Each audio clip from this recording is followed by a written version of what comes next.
Hello friends, अस्सलाम वालेकुम and welcome to reality TV. दोस्तों, इस औरत का नाम जेमी है। इसके साथ कुछ ऐसा होता है कि आप हैरान रह जाएंगे। जेमी जब 5 साल की थी तो एक रात ये अपने बेड पर सो रही थी। अचानक इसकी आंख खुली तो ये शॉक रह गई। इसे अपने सामने 2 लोग खड़े नजर आए, एक मर्द और एक बूढ़ी औरत।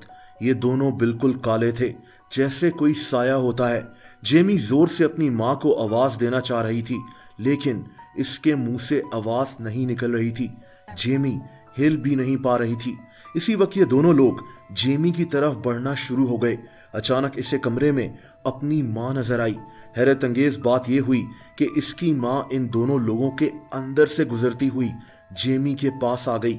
जेमी बहुत खौफजदा हो गई थी। इसके बाद से ये दोनों लोग अक्सर रात को सोते हुए जेमी को नजर आते थे, लेकिन फिर ये मसला और भी बिगड़ गया। अब ये दोनों लोग जेमी का गला पकड़ लिया करते थे। बूढ़ी औरत तो जेमी के ऊपर चढ़कर इसका गला दबा रही होती थी। जेमी चीखना चाहती थी, लेकिन इसके मुंह से आवाज नहीं निकलती थी। ये अपनी जगह से हिल भी नहीं पाती थी। ऐसा सिर्फ जेमी के साथ नहीं होता दोस्तों, दुनिया में ऐसे बेशुमार केसेस मौजूद हैं। किसी को रात को कोई बच्चा नजर आता है और किसी को कोई बूढ़ा आदमी। ये सब लोग उस वक्त कुछ बोल नहीं पाते, हिल नहीं पाते। जैसा कि इस लड़के से मिलिए, इसका नाम मैट है। इसको रात को अपने दरवाजे से एक औरत दाखिल होती हुई दिखाई देती है। ये भागती हुई इसकी तरफ आती है, इसके चेहरे पर झुककर अपना चेहरा इसे दिखाती है, लेकिन मैट को ऐसे लगता है जैसे कि ये पैरालाइज हो गया है। ये हिल भी नहीं पाता। दोस्तों, क्या ये कोई जिन्नात होते हैं जो लोगों को डरा रहे होते हैं? इसका जवाब है नहीं। हम में से बहुत से लोगों के साथ ऐसा हो चुका होगा कि रात को सोते हुए हमें अचानक लगता है कि हम जाग गए हैं, लेकिन हम हिल नहीं पाते, कोई आवाज नहीं निकाल पाते। इसको स्लीप पैरालिसिस कहते हैं। ये जो वाकया आपने सुने, ये भी स्लीप पैरालिसिस की एक किस्म है, जब इंसान को सोते हुए वो सब दिखाई दे रहा होता है जो असल में होता ही नहीं है।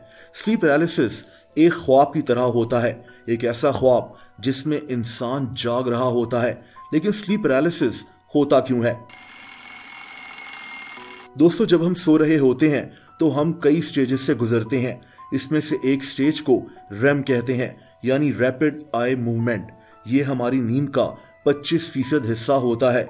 ये वही मौका होता है जब इंसान ख्वाब देख रहा होता है। इस वक्त इंसान का दिमाग बहुत एक्टिव होता है। इस वक्त इंसान की मसल्स की मूवमेंट रुक जाती है। आप सोचें कि हम ख्वाब देखते हुए अगर हिलना शुरू हो जाएं तो हम खुद को और दूसरों को नुकसान पहुंचा सकते हैं। इसीलिए हमारा जिस्म ख्वाब देखते हुए हरकत नहीं करता। दोस्तों, अब स्लीप पैरालिसिस इसी स्टेज पर होता है। अगर इंसान रैम नामी ये साइकिल पूरी होने से पहले ही उठ जाए तो इंसान का ब्रेन तो एक्टिव होता है, इंसान की आंखें खुली होती हैं, लेकिन इंसान की बॉडी हरकत नहीं कर रही होती। जैसा कि मैंने आपको अभी बताया, यानी हम ख्वाब तो देख रहे होते हैं, हमारी आंखें खुली होती हैं, लेकिन हमारा जिस्म हिल नहीं पाता। इस दौरान लोगों को बार बार बलाएं भी नजर आती हैं और इंसान को यह सब कुछ हकीकत लगता है।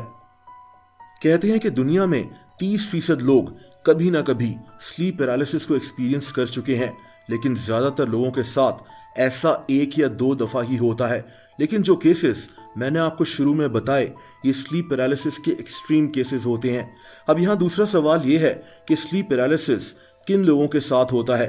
दोस्तों, वो लोग जिनकी नींद पूरी ना होती हो, वो लोग जिनका स्लीपिंग पैटर्न खराब हो, यानी वो कभी दिन को सोते हो और कभी रात को, या फिर एंजाइटी के पेशेंट्स। ये खतरनाक नहीं होता। आज तक कोई ऐसा रिकॉर्डेड केस नहीं है जब स्लीप पैरालिसिस से किसी इंसान की मौत हो गई हो, लेकिन ये एक इंतहाई खौफनाक एक्सपीरियंस होता है। कभी आपके साथ ऐसा हुआ? अपना एक्सपीरियंस कमेंट सेक्शन में जरूर बताएं।